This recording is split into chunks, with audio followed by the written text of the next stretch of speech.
మానవత నిర్వహిస్తున్న కార్యక్రమాలు ప్రతిభకు తగిన ప్రోత్సాహం కల్పించేవిగా సమాజంలో విలువల్ని ప్రతిబింబించేలా ఉండాలనే దృష్టితో నిర్వహిస్తున్నామని ఆ సంస్థ రీజనల్ చైర్మన్ కొత్త సుబ్రహ్మణ్యం అన్నారు.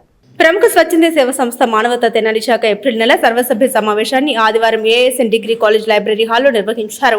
తెనాలి చైర్మన్ కొలసాని రామచంద్ అధ్యక్షత వహించారు. ముఖ్య అతిథిగా హాజరైన రీజనల్ చైర్మన్ కొత్త సుబ్రహ్మణ్యం మాట్లాడారు. సంస్థ ద్వారా విలువైన కార్యక్రమాలు చేపడుతున్నట్లు తెలిపారు.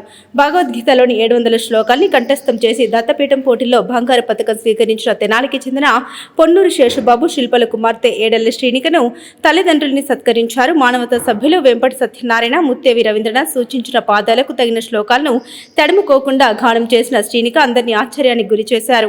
ఏఎస్ఎన్ డిగ్రీ కాలేజీలో ఎంసీఏ పూర్తి చేసి మైక్రోసాఫ్ట్, డెల్ వంటి కంపెనీలో పనిచేసి ప్రస్తుతం సింపసిస్లో సాఫ్ట్వేర్ ఉద్యోగంలో ఉన్న నాయుడు శరత్ బాబును సత్కరించారు. సాఫ్ట్వేర్ ఉద్యోగం చేస్తూ సొంత ఊర్లో 18 ఎకరాల్లో సేంద్రియ వ్యవసాయం చేస్తున్న ఆదర్శ రైతుగా ఆయన్ను గౌరవించారు. శరత్ బాబు మాట్లాడారు. సాగు చేస్తున్న రైతు వ్యవసాయ పొలం పంటలు వినియోగించే పౌరుల ఆరోగ్యం బాగుండాలనే భావనతో సేంద్రియ వ్యవసాయం చేస్తున్నారని తెలిపారు. చదువుకున్న వారు వ్యవసాయ రంగంలోకి రావాలని, అందువల్ల సమాజానికి ఎంతో మేలు జరుగుతుందని అభిప్రాయపడ్డారు. వ్యవసాయం చేయడం తనకు ఎంతో తృప్తిని ఇస్తోందని తెలిపారు. ఇదే వేదికపై తెనాలి సిద్ధార్థ స్కూల్లో 3వ తరగతి చదువుతున్న చిరంజీవి పవన్ కు ప్రముఖ వైద్యులు డాక్టర్ వడ్లమూడి కిరణ్ 25,000 ఆర్థిక సహాయం అందించారు. పవన్ తల్లిదండ్రులు మూగా చెవిటి వైకల్యంతో బాధపడుతూ రోజు కూలి చేసుకుని జీవనం సాగిస్తున్న ఆ కుటుంబం కోసం ఈ సహాయం చేసినట్టు తెలిపారు. డిగ్రీ మొదటి సంవత్సరం విద్యార్థిని కూరపాటి లక్ష్మి పూజితకు మానవత సభ్యులు గోనంట్ల లక్ష్మీనారాయణ 13,500 ఆర్థిక సహాయం కొత్త సుబ్రహ్మణ్యం చేతుల మీదుగా అందించారు.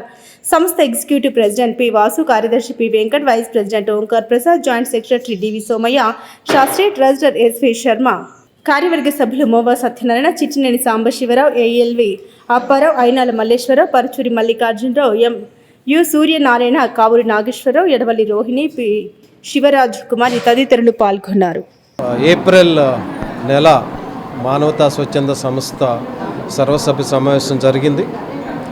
ఈ సమావేశంలో 4 కార్యక్రమాలు, మంచి కార్యక్రమాలు చేపట్టడం జరిగింది. ఒకటి, తెనాలిలో ప్రముఖ డాక్టర్ శ్రీ వడ్లమూడి కిరణ్ గారు ఒక 3వ తరగతి చదువుతున్న ఒక పేద విద్యార్థికి వాళ్ళ తల్లిదండ్రులు డఫ్ అండ్ డమ్ ఇద్దరు కూడా ఆ విద్యార్థికి, ఆ పిల్లాడు సిద్ధార్థ స్కూల్లో 3వ తరగతి చదువుతున్నాడు.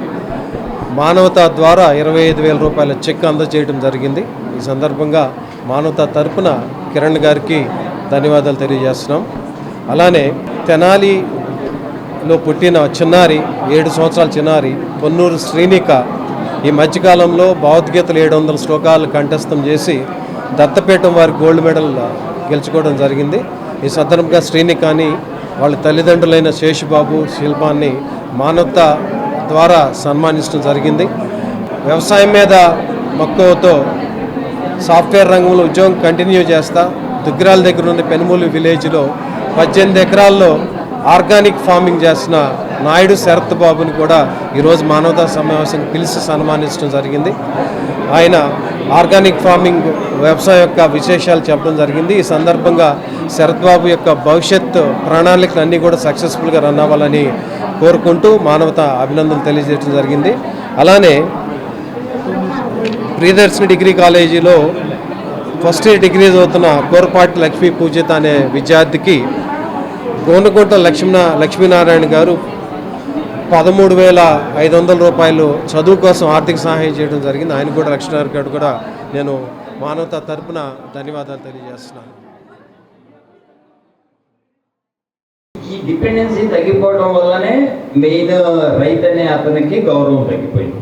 సో అసలు రైతు అంటే ఎవరు అనే ఒక దానికి నా యొక్క అనుభవం నుంచి వచ్చిన సమాధానం ఏంటంటే, వినియోగదారుడికి అవసరమైనవి కనీస అవసరాలైనా కొన్ని రకాలైన పండించేంత ఇనిషియేషన్ తీసుకున్నప్పుడే వినియోగదారుడికి రైతుకి మధ్య గౌరవం బలపడి రైతు అనిపించుకుంటాడు. అంతేగాని ఒక మెషినరీకి ఫోన్ చేసో, ట్రాక్టర్ ఫోన్ చేసో, ఈ పని చేయి ఆ పని చేయి, తర్వాత అయిపోయిన తర్వాత బేరగాన్ని తీసుకొచ్చేసేసి ఇది కొనుక్కెళ్ళు డబ్బులు ఇవ్వు అనేంత వరకే ఆలోచిస్తే అతను రైతు అవ్వడని నా బలమైన నమ్మకం.